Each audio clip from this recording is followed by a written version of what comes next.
Yeah, welcome everybody to today's Quasiworld seminar. Our first speaker is Nicolás Mattebon, and he will talk about conformal dimension and Liouville property for iterated monodromy groups. So please. Thank you very much for the invitation. So yeah, this is a project with Volodya Nekrashevych and Zheng. So I should also thank Volodya for all the pictures in this presentation and so for many of the concepts that we actually study, because it's really a project that fits in a theory that he develops for many years. So so what are iterated monodromy groups? Are sort of group theoretic invariants attached to a class of dynamical systems. And this class is expanding self-covers of spaces. So let me give you some definitions. What's a partial self-cover of a topological space, which I will assume for simplicity to be locally connected and to be a length space. So that the infimum of the distance between any 2 points is the infimum of the length of rectifiable curves. And it's just a partial self-cover of a space is just a cover by a subspace, let's say an open and path-connected subspace. So this is not the optimal generality, but it's totally fine. And of course, even if F is only defined on a subspace, you can iterate it. Its domain of definition will shrink, but you can look at its iterates and you get a tower of covers of M by subspaces.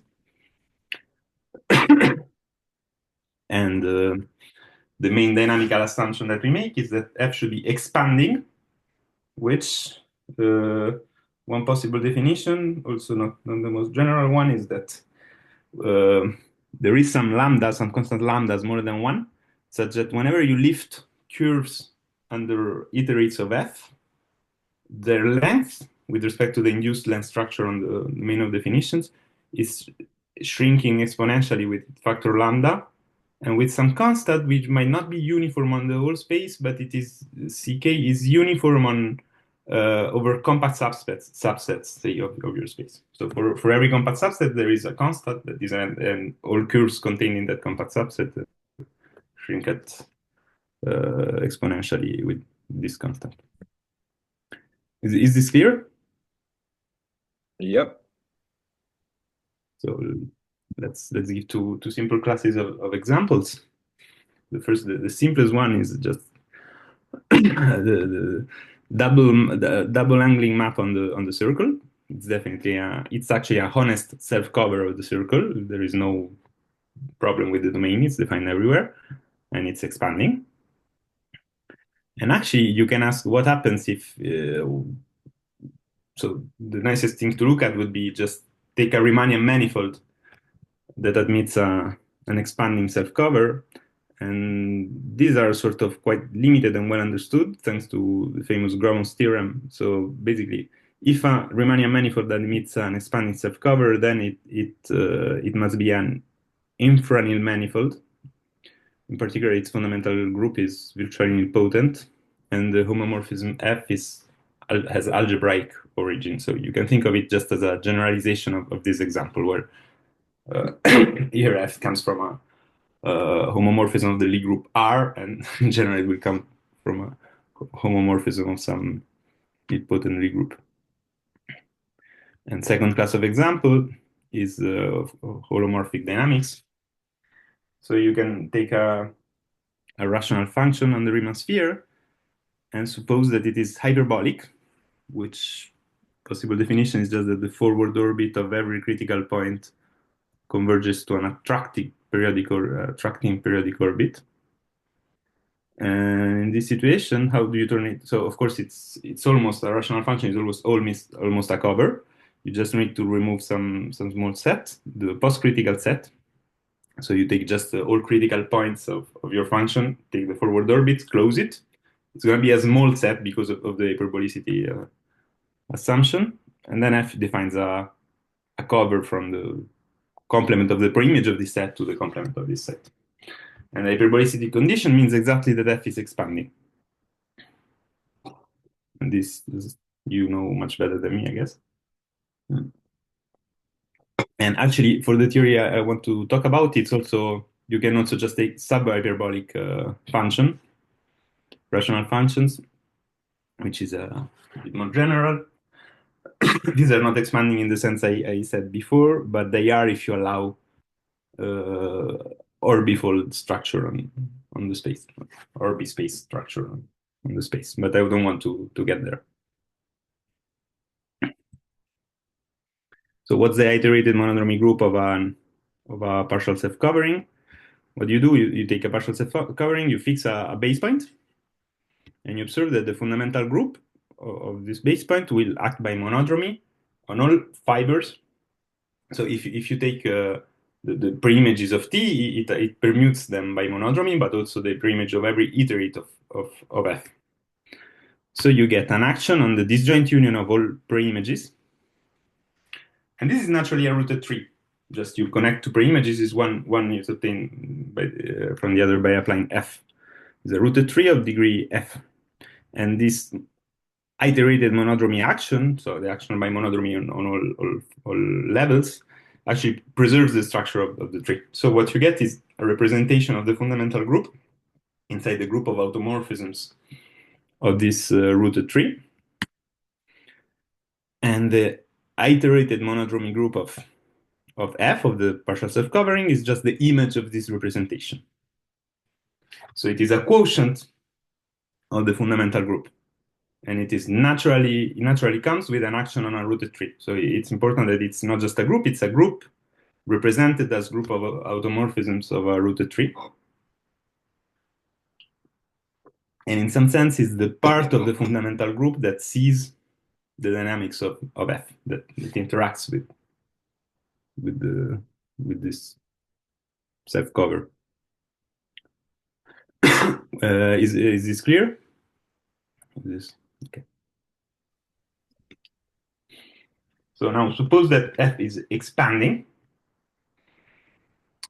Then that's I want only to look at this case, basically. Then for an expanding self-cover in general, you can define an analog of the Julia set, or sometimes it's called the repulsor. There are several possible definitions. One of them is just that it's take any base point, look at the past orbit, and look at all its accumulation points. It will be a closed set, and it turns out that if F is expanding, it does not depend on the choice of the base point. And for rational functions, this recovers the usual definition of the Julia set. It recovers it is the Julia set. And so one interest of the theory of the notion of iterated monodromy group is this theorem of Nekrashevych, which states that for every expanding self-cover, this iterated monodromy group construction provides a complete invariant of the dynamics of F restricted to the Julia set up to topological conjugacy. Basically, out of this group and its action on the rooted tree, which is something constructed in a homotopic theoretic way, let's say, you can reconstruct the topology of the Julia set of F and the dynamics of F on it. I will say more in detail how this goes later. And also, actually, how did it came from to this theory? There is another possible angle you can take on the story I'm telling today. So if you look at just at the class of all iterated monodromy groups of expanding partial self-covers, and in the proof of this theorem, it's hidden that this is the same as another class of group that you can define purely group theoretically, which are called contracting self-similar groups. I'll define them later.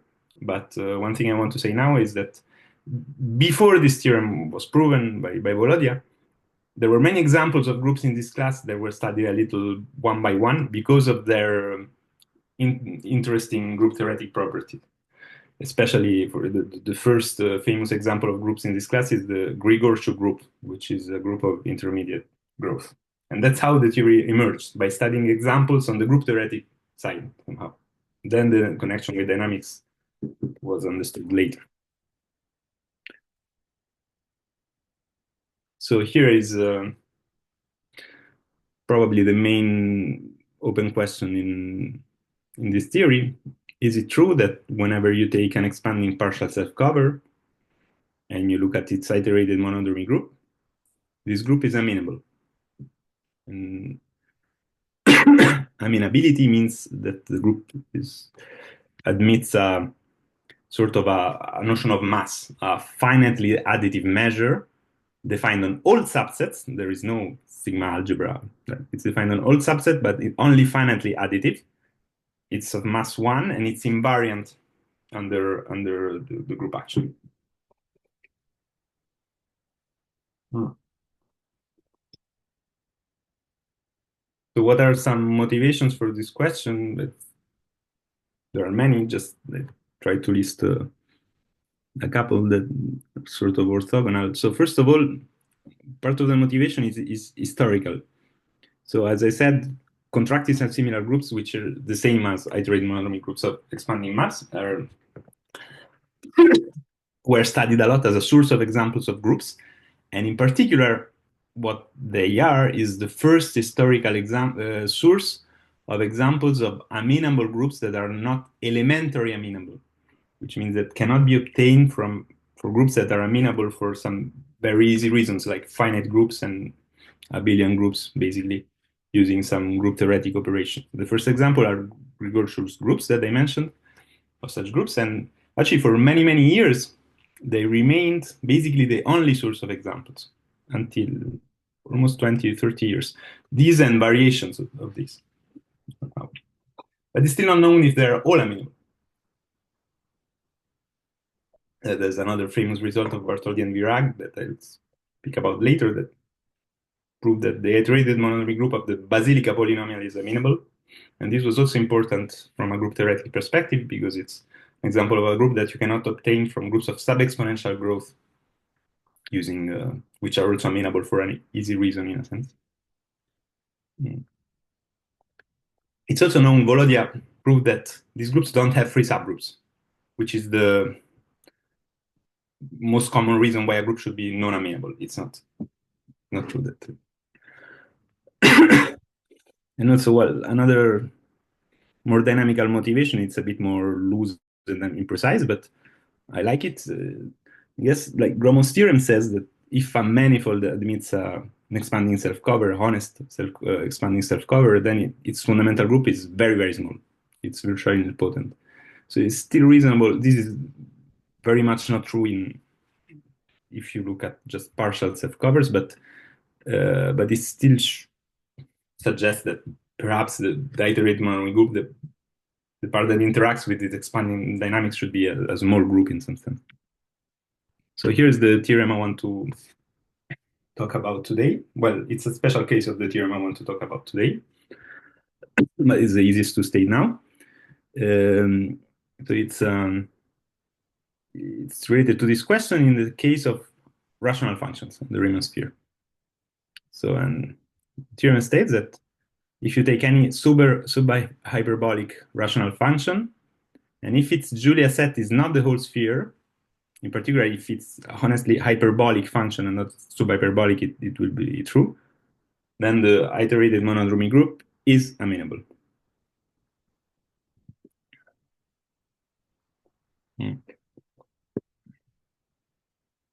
And what's behind?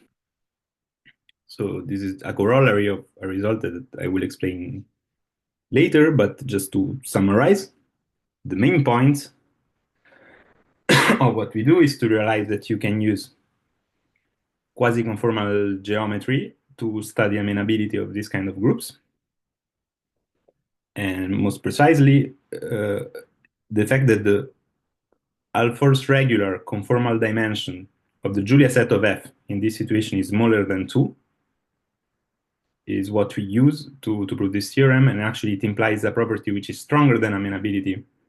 It's the Liouville property for random walk, which was already used a lot to study amenability of particular examples of groups.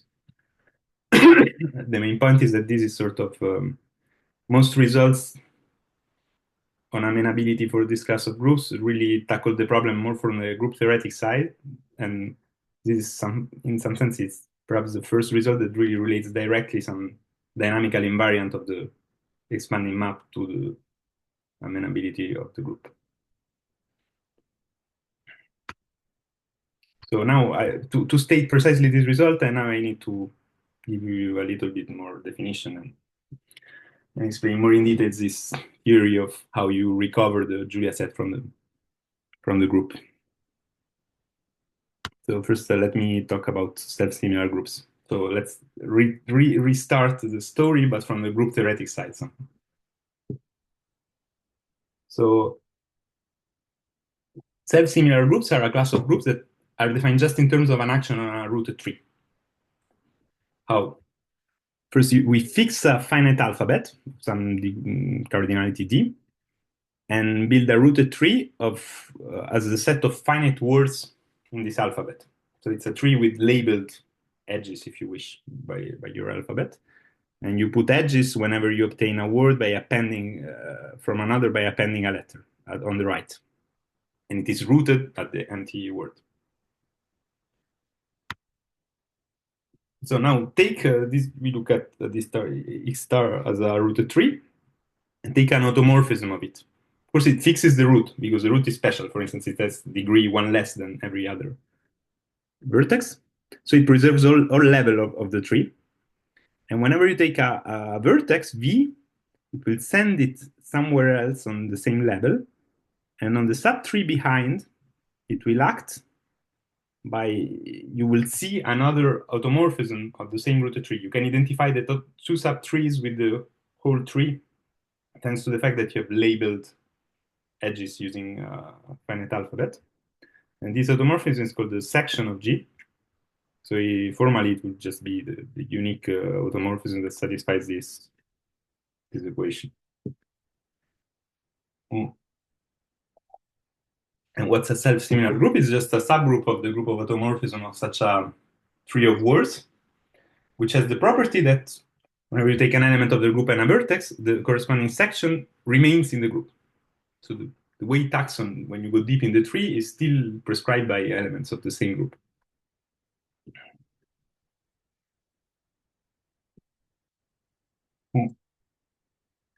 Now, what are examples? Actually, examples of such objects are extremely easy to define. You can just define automorphism of trees recursively. The point is that you can come up with a lot of examples. It won't be easy to study them afterwards to understand what the group that you have defined looks like. But here is, so to define examples, a good observation is that a self-similar group has what is called an associated with recursion. So basically, if you fix G, you can look at the sections only at the first level vertices. So the subtrees at the first level, and there is a permutation that tells you how it acts on the first level, and then there are D more elements of the same group. And this association is actually a homomorphism for G to the semi-direct product of a symmetric group with G to the D, with product. And this map here, you can use it to recover the action. So it's an equivalent language to speak about its action on the tree. And actually, to define a group it's actually enough to specify the image of, for instance, a generating set under this map. So let me just give an example. This is the definition of the Grigor-Chu group. Take a binary alphabet, and you take a subgroup of group of automorphism of the binary tree generated by 4 elements. And to define the elements, what you do is specifying the image under this recursion, like this. So for instance, for the element A, it will act with unique non-trivial permutation, and then it will die. In the subtrees, it will do nothing. For B, it will do nothing at the same level, but then it will act like. And here it looks like a self-loop definition, because to define each element, you use the other elements. But actually, this really defines the group, because you know for each element how it acts on the first level, then you want to know how it acts later. You know that you act like another element, and there you also know how it acts on the first level. So, for instance, if you want to compute how the element D acts on this word, well, you just apply. So the first level, it does nothing. Then since it sees a 1, it means that it acts like B, and then you continue recursively. and B, first level, it does nothing. This is a 1, so it acts like C, and you continue. And at the end, you get what the image of your vertex is. So these formulas are recursive formulas that define 4 automorphism of the tree, and you look at the group that they generate. What does it look like? It's a complicated group. But it can be presented in a very compact way, not presented in a group theoretic sense, just in this recursive sense. What's a contracting self-similar group? So a self-similar group is contracting if there is some finite subset of the group that has the following property.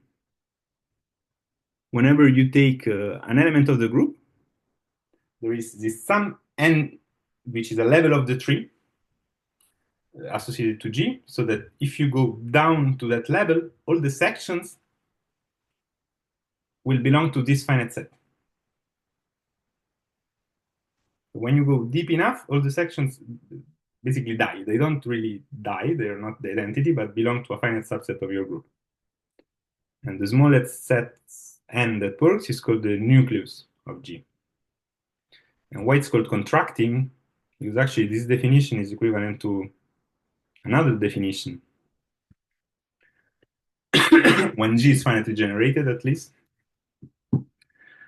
It's just that if you fix a word length on G, L, then there exists some n0 and some constant smaller than 1 and some positive constant, such that when you go look at vertices at level n0 for every group element and you look at the section, its length will be at most lambda times so it will be asymptotically contracted.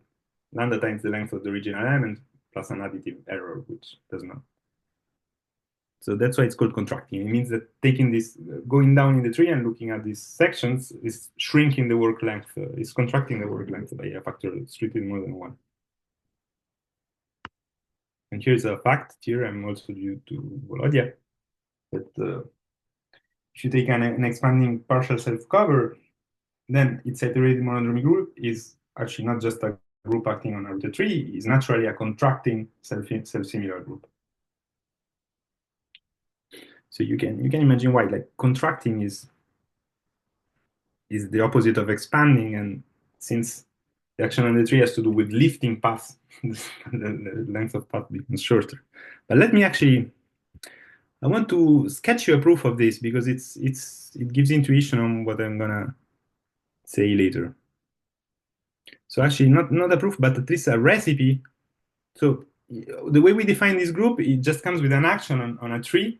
But to make it a contracting self-similar group, we need to give an additional structure. We need to index the tree in an appropriate way. This notion depends on the indexing on the tree by some alphabet. So I want to give you an explicit recipe to compute a Rift recursion for this group, just to show that it's really very explicit. So as an alphabet, remember T is the base point where the fundamental group is defined.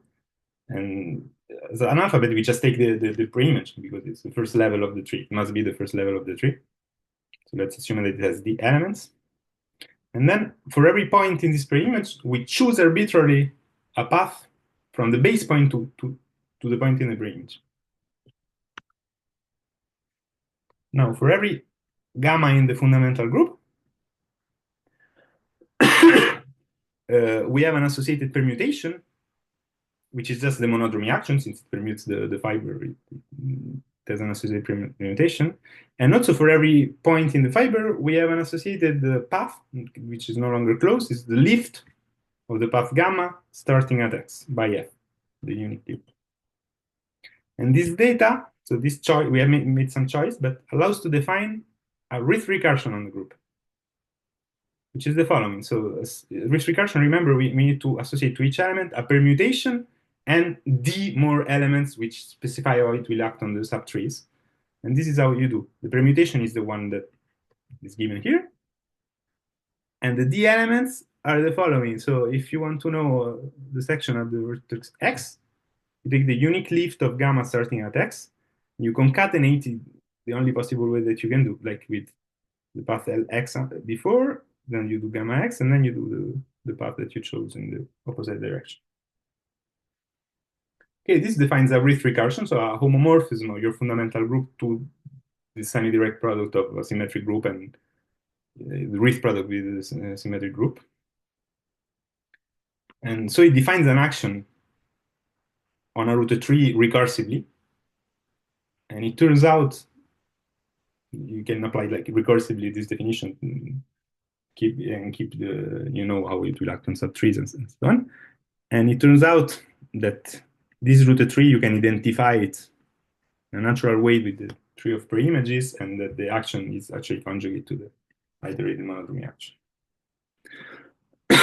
So it is very explicit. If I give you a rational map, for instance, in finite time, you can end up finding an explicit Ritz recursion for the iterated monodromy group. So now I want to explain you how from a contracting set similar group, you recover a space and a map, which will be the Julia set in the case of iterated monodromy groups.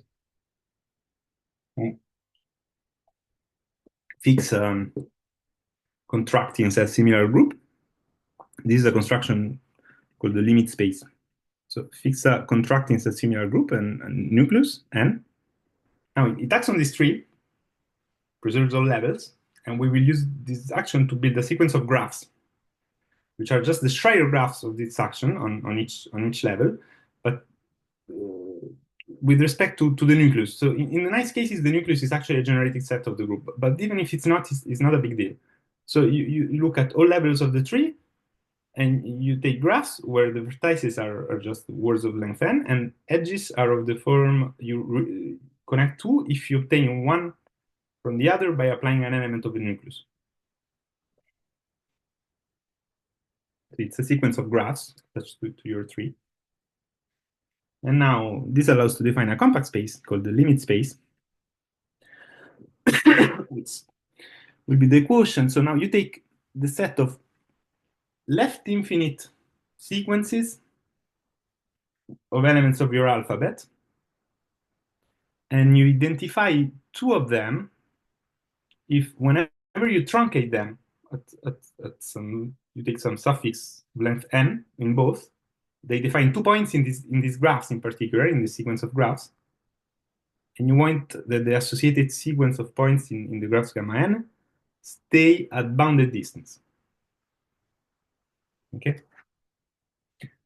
So what's behind here is that you have natural maps between graphs that are just because graphs are given by words of length n, you can just forget a letter at the beginning or the end, and you get maps between gamma n and gamma n minus 1. And it's not obvious, but it's true that when you put the quotient topology on this quotient space, it actually well behaved. You get a compact metrizable space. It has some more structure.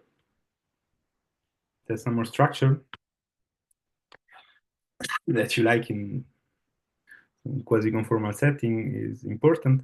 So this space also comes with natural sequence of covers, because you see, you can look for each v in your tree. If each finite word, you can look just at the image of the sequences that end with v as a suffix v. It's a compact subspace of the space of sequence, so it projects to a compact subspace closed subset of this limit space. And this gives you a sequence of coverings, not by open subset, by closed subsets, but for each level, you can look at, you can basically get some cover of the space. And it turns out the interesting thing is that these Schreier graphs gamma n we started with are just the adjacency graphs of this sequence of covers. So they approximate in this sense the space. And there is also something else, is that, of course, in the space of sequences, you have a shift. And this shift descends to a continuous map from the space to itself, which is called the limit dynamical system. It's not on the slide because so it's basically this thing you have two maps. If you look at words of length n, and you can map them to words of length n-1 in two different ways. You can forget the first letter or the last letter. And if you do one, you get this sequence of graphs. So this limit space you can see in some sense as an inverse limit of this sequence of graphs. Is not really true, but and one of the maps will become by the identity, and the other map will become some expanding map.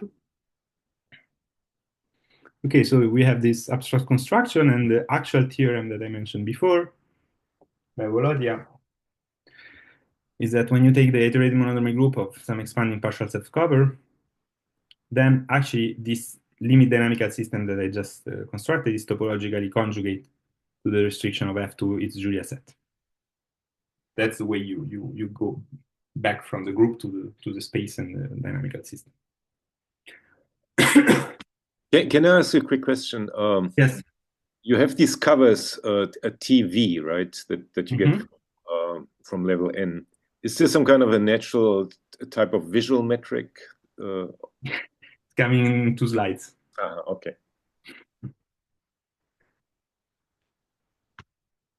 So just I wrote down 2 examples to show that it's really explicit. If you, the pictures are all Volodia produced them. So if you take this polynomial and a rational function, and so here you can in finite time figure out this like recursive definitions of some generators of the iterated monodromy group. And here for this polynomial, for instance, there are the 4. So on the top there are the first 4 Schreier graphs on the first four levels of the tree, and on the bottom you see it's Julia set. You can see how clearly the graphs approximate the Julia set. And on the right you have the Julia set of this map, which is carpet, Sierpinski carpet. I don't have pictures of the Schreier graphs, but they're more complicated. So now to come to your question, there is another point of view of this limit space, which will be very important for what I want to say. It's that you can also identify it with the Gromov boundary of some hyperbolic graph called the self-similarity complex. What is it? It's just the graph which has vertices the same as the tree where the group acts, but not the same graph structure. You put 2 types of edges. First of all, you connect two points by an edge if you obtain one from the other by appending a letter on the left. The tree on which the group acts by preserving the tree is by appending a letter on the right. So it's not the same tree. So you give it a tree structure, but not the same tree structure as before. And then you add additional edges on the levels by connecting points if you obtain one from the other by acting with an element of the nucleus. So you obtain something that looks like this. So this is for the same example as before. You obtain some tree with additional graphs glued on the levels. And the theorem is that this graph is Gromov hyperbolic, and the limit space identified with its Gromov's boundary. So the second part, if you believe that the graph is Gromov hyperbolic, is really the same definition I said before, because what's the point in the Gromov boundary? It's just an infinite geodesic, which means a way to go to infinity in this tree. And is this just an infinite sequence where you skip appending letters on the left? And saying that 2 points are the same means that they stay about the distance, and what is responsible for staying about the distance is the horizontal graph that you're gluing. So it's really the same definition once you believe that the graph is Gromov hyperbolic. Sequence is just... But what's the advantage of this point of view is that it gives you not just a topological space, but it gives you a quasi-conformal structure. Because we have if you see it as a Gromov boundary, we can speak of visual metrics on it. There is a natural class of metrics that are quasi-symmetric to each other. So we can look at the conformal gauge. We take all Ahlfors-Regular metrics that are quasi-symmetric to some visual metrics. These are Ahlfors-Regular, by the way. In particular, we can speak of its conformal dimension, Ahlfors-Regular conformal dimension, which will be just the infimum of all Hausdorff dimensions of such metric in the conformal gauge. It is a well-defined number attached to the limit space and hence to the group. And it behaves well in the sense that in the theorem of Volodya, this identification between Julia sets and limit space preserves the conformal dimension in the usual sense. So this is a very special case of a theory developed by Peter Rysinski and Kevin Pilgrim, who maybe is here. So it's in a very general setting. When you have spaces with expanding maps and some probability assumptions, you can define there is a well-defined conformal gauge, and you can speak about its conformal dimension, and it's an invariant of the topological conjugacy class of the map. So to state our result, I still need to to make you. So I said that we connect conformal dimension not directly with amenability, but with a property of random walk, which is the Liouville property. So I need to make you a short crash course on this as well. So when you have a group and you fix a probability measure, you can look at the random walk on the group, which is just the product of random variables distributed like your measure independently. And you can also speak of harmonic functions on your group. Function is harmonic if whenever you do a step of the random walk, on average, it doesn't change. And we say that the pair G mu, G and probability measure on G has the Liouville property if every bounded mu harmonic function is constant. Okay, I do not say that the support of mu should generate the group, but let's say that it's constant on the subgroup generated by the support. So it's the same as saying that the Poisson boundary of the random walk is trivial, if you know what that means. And this property implies that G must be amenable if the support of the measure generates the group, which I forgot to write down. So it is only possible on a amenable group to have the Liouville property. A non-amenable group, all random walks will admit non-constant bounded harmonic function. But on amenable groups, it depends on the measure in general. So it is, for instance, on an amenable group, you can always find at least one measure which has this property, but it will be typically very dispersed. It's a result of Kajmanovic and Bershik. But there are also examples for which the natural measures, like finitely supported ones, do not have the Liouville property.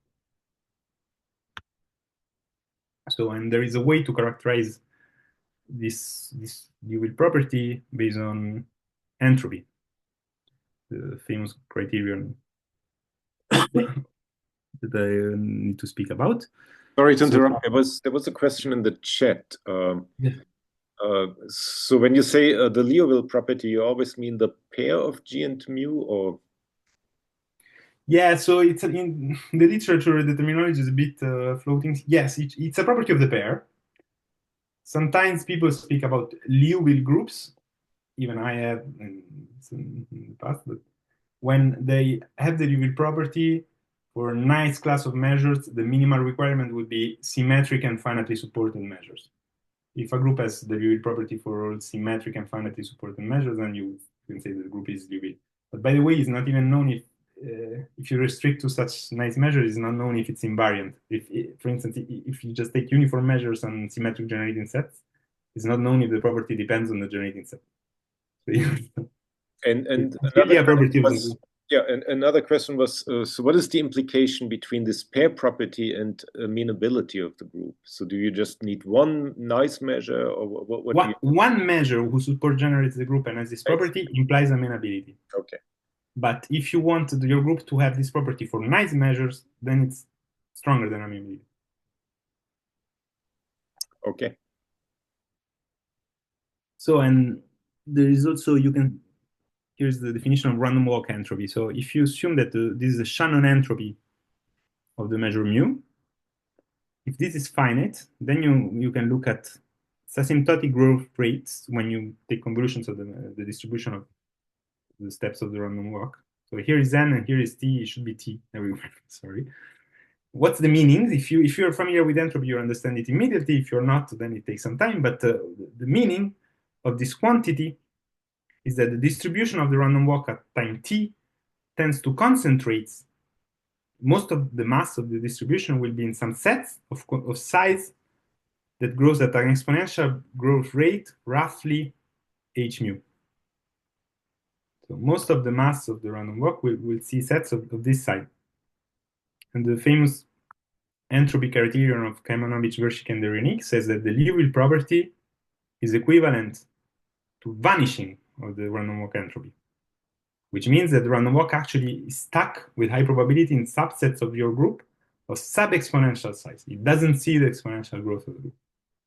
That's what it means for measures of finite entropy.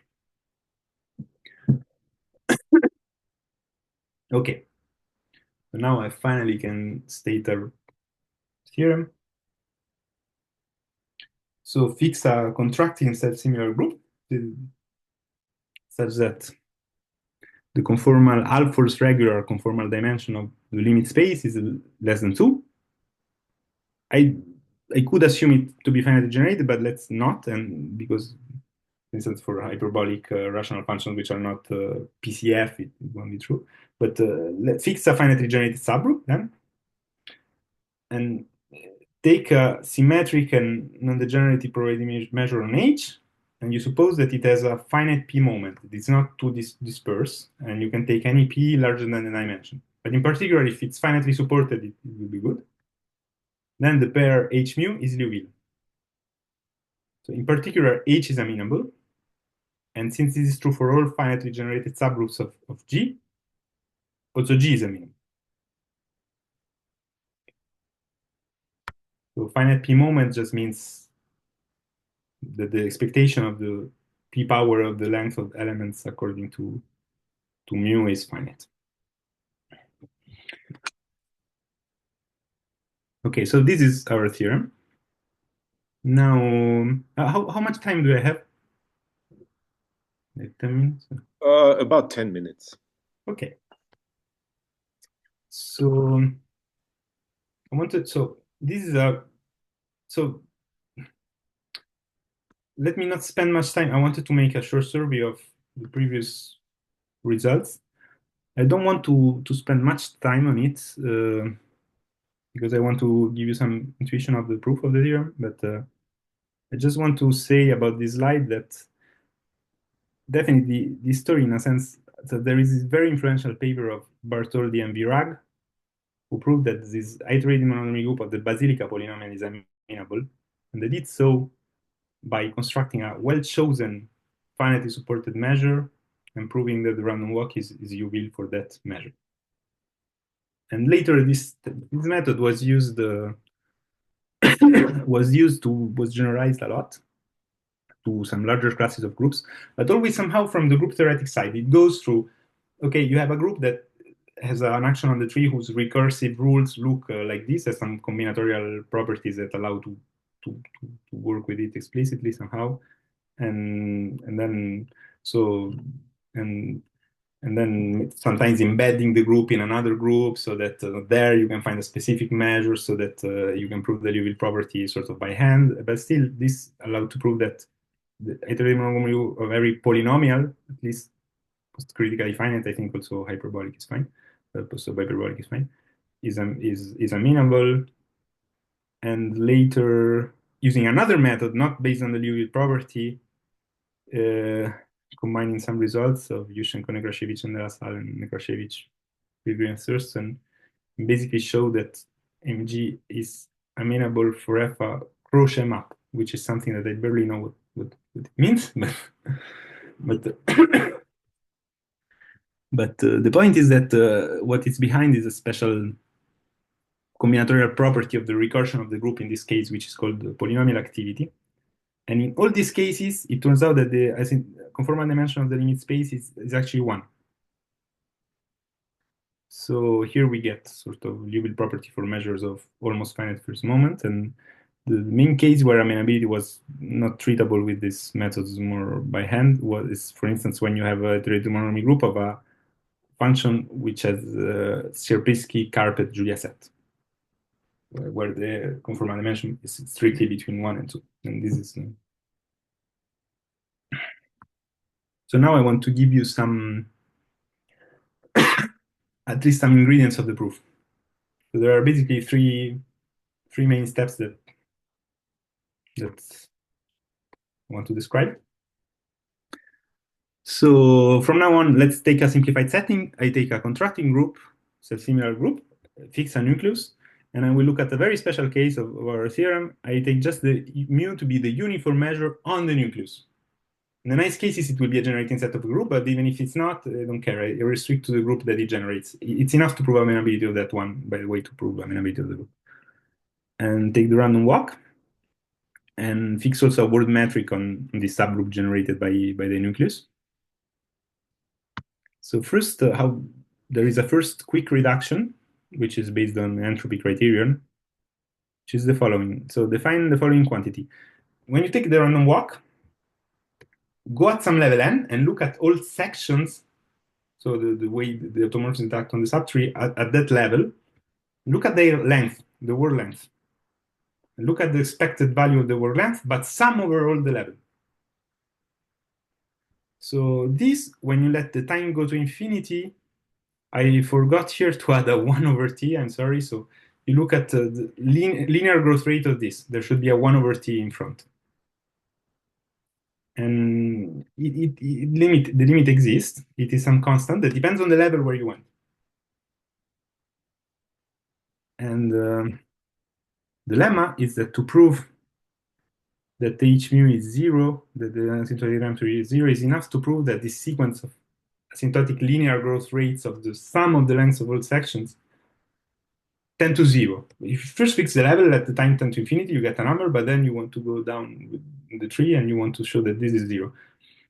Why is this? Why it's really a consequence of the entropy criterion by the interpretation of entropy I gave before. So basically, when you go at some level n and you look at any element of group, it is uniquely determined by some permutation and all the sections at that level. Now, if I give you the length of the sections, you can say, okay, there are at most this many possibilities. How much? This many for the permutation, and then some constant times the length of the first sections, etc., etc. And if you do the computation, you get that it's concentrated in sets of this size. So Cn depends on the permutation part, but not on T. So when you take the exponential growth rate in T of this thing, it's going to be basically delta n. So if the entropy is basically bounded by this delta n, and if it tends to 0, the entropy is 0. Okay. Now, second step. Now, we are reduced to study these processes. You take a random walk on the group. Now you go down. You look at the sections. And you want to understand this thing, which is a stochastic process, which is no longer, it looks like a random walk, but it is not a random walk. Actually, it's sort of a cocycle thing, random walk. So basically, how do you go from step 1 from step t to step t plus 1? It verifies this cocycle rule. The way you upgrade it depends on the random element that you throw at times t plus 1, but also on where the gt sends the vertex v. So now what happens if you just look instead of the sequence of sections at gt? So what happens if random walk applied to the vertex v, which is something you have to understand this. This is just a random walk on the Schreier graph that I defined before. So let's first try to understand it. So in the Schreier graph, we remember that it's related to the limit space. We have an hypothesis on the limit space, so we have to make it appear. It is the adjacency graph of some cover, some sequence of covers. So basically, when there is a way to project sets of the limit space to sets of these graphs. Whenever you have a set subset of the limit space, let's denote its projection to gamma n as the set of elements of the cover that intersect U, non-trivial. Okay, so just a notation. And here is a result which looks a little technical, but it's not. So the point is that you can find finitely many subsets of the limit space which have this joint closure and a constant C such that the following hold. The length of the section of GT at V will be bounded by some affine function of NT, where NT, what is it? Is take these sets and project them to the Schreier graph. It gives you some subset of the Schreier graph. Now look at all the path that the random walk has done up to time t in the graph. It's a random walk on the graph. And you want to look how many times it crossed between two different elements in this family of sets. This is empty. So what this theorem says is that for the length of the section to grow, you need basically that below. So if you want to know how the group acts below level n, you need, if you want to act non-trivially at level n, you need to explore big portions of the graph, portion that see a lot of the limit space. And I cannot really prove this theorem. It's but I can give you an intuition why it should be true. So I copied here two pictures that I already showed you. This picture, remember, it tells you how you compute the section of an element at the first level. We fix some paths connecting the base point to elements of the first level, and the sections are computed by. So the group acts on the level by lifting paths. So this is the image of. And the section is just concatenate this path with the where you end and this one. And this is this was the self-similarity complex. It's also what you get if you take this finite path and you take a bouquet of circles at the base point and you start lifting it through F. You get you get exactly sort of a tree of paths with some graphs glued, and it is exactly this graph. And basically, so the random. And the levels are approximating the Julia set in the IMG case. So you see, if you want to see something non-trivial in the sections at level n, how do you get them? You start from the base point, look at where at level n your element is sending so it does a path here, and the section is going to be concatenation of the unique path going here with where it goes and go back. So you see that if you want this element to be a big element of the fundamental group, you need that on the horizontal level, it has to move. Right? If it stays in a very small region, then you're not doing anything on the topic. That's the intuition. And then the first step is where you really use heavily the conformal dimension is less than 2. It's a capacity estimate.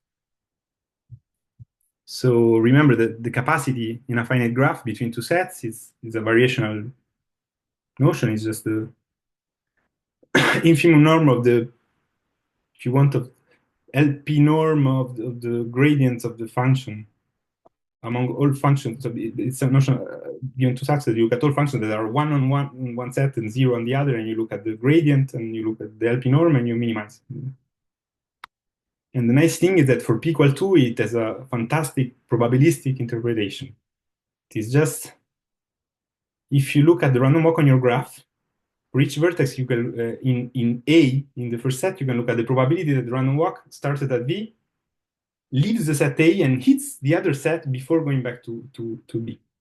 You get a number for some B, and when you sum these probabilities over all points in A, you get exactly the capacity. And on the other hand, it is also well known that capacity is very much connected to conformal dimension. There are a lot of work in this direction, Carrasco, Kigami. And so here there is a theorem in this spirit, in this situation, which is that for every quadratic group, with the notation said before, if you take two disjoint closed subset on the limit space, and you fix any p larger than the conformal dimension, and you look at the capacity between the projection at level n on the graph n of these two sets, this decays exponentially if p is larger than the dimension. So now you put everything together. If the dimension is smaller than 2, you can apply it for p equal 2, and you have this fantastic probabilistic interpretation. And by the previous slide, we had this finite collection. And we only need to bound somehow length of sections. By the previous slide, we know that this is related to how the random walk on the graph crosses between these different sets. And this gives you exactly an estimate of the probability that this happens at each step. And if you put everything together, you are not getting a proof. And I'll stop here. Okay, thank you. Yeah, let's thank the speaker.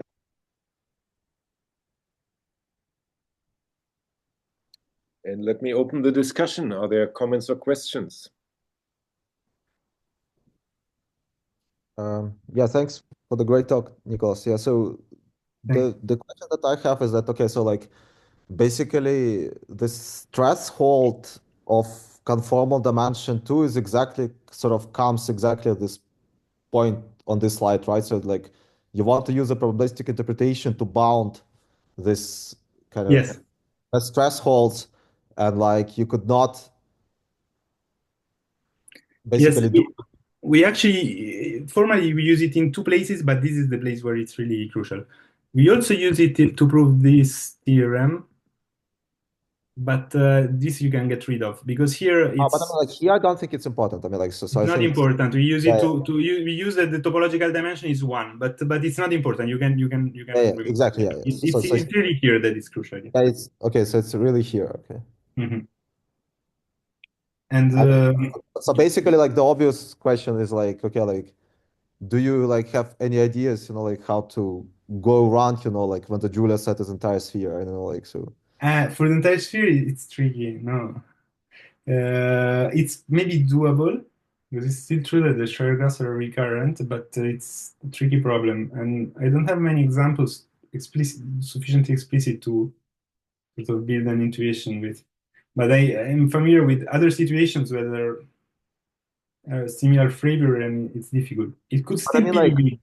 but sort of okay, up to the steps three. So like, so basically, the idea of sort of potentially like proving the Liouville property by sort of looking at the expected uh